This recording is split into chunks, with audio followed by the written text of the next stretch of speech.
தென் மாவட்டங்கள்ல வெள்ளப்பணியில பாதிக்கப்பட்ட தென் மாவட்டம் தூத்துக்குடி, நெல்லை உள்ளிட்ட மாவட்டங்கள்ல 37,000 கோடி நிதி கேட்டோம், அது ஒரு பைசா கூட தரல அப்படின்னு சொல்லி ஒரு குற்றச்சாட்டு சொல்றாங்க. மழை வெள்ளம் வந்த உடனே தேசிய பேரிடர் நிவாரண நிதியிலிருந்து என்ன கொடுக்க வேண்டுமோ மாநில அரசுக்கு உடனடியாக 1000 கோடி ரூபாய்க்கு மேலாக பெற்றிருப்பது தமிழக அரசு. வெள்ள பாதிப்புகளுடைய அறிக்கைகளை தகுந்த நேரத்தில் அவர்கள் தகுந்த ஆதாரங்களோடு கொடுத்தால் நிச்சயமாக மத்திய அரசு அதற்கான உரிய நடவடிக்கை எடுக்கும். ஒரு மத்திய அரசு அதற்கென்று ஒரு வழிமுறைகளை வைத்திருக்கிறது. ஒருபோதும் தமிழகத்தை பிரதமர் மோடி வஞ்சிப்பதில்லை.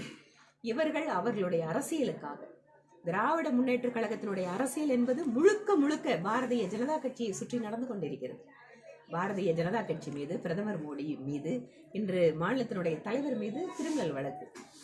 இது என்ன நடப்பது? ஜனநாயக ஆட்சியா? இவர்களை பற்றி விமர்சிக்க கூடாதா? போதைப் பொருள் கடத்தல் மன்னன் கடந்த 3 ஆண்டுகளாக 5000 கோடி ரூபாய்க்கு மேலாக அதில் வருமானம் வந்திருக்கிறது என்று சொல்கிறார்கள். அவர் யாரோடு இருக்கிறார்? ஜாஃபர் சாதிக் என்ன பிஜேபியில் இருந்து அனுப்பப்பட்ட ஆளா? ஜாஃபர் சாதிக் உங்கள் மகனோடு இருக்கிறார், மருமகளோடு இருக்கிறார், படங்களை தயாரித்து கொடுத்திருக்கிறார். அவர்களோடு இருக்கிற நெருக்கம் என்ன? இதை பற்றி எதிர்கட்சிகள் பேசினால் வழக்கு போடுவீங்களா? எதையும் சந்திப்பதற்கு நாங்கள் தயாராக இருக்கிறோம். செய்திகளை உடனுக்குடன் தெரிந்து கொள்ள உடனே சப்ஸ்கிரைப் பண்ணுங்க.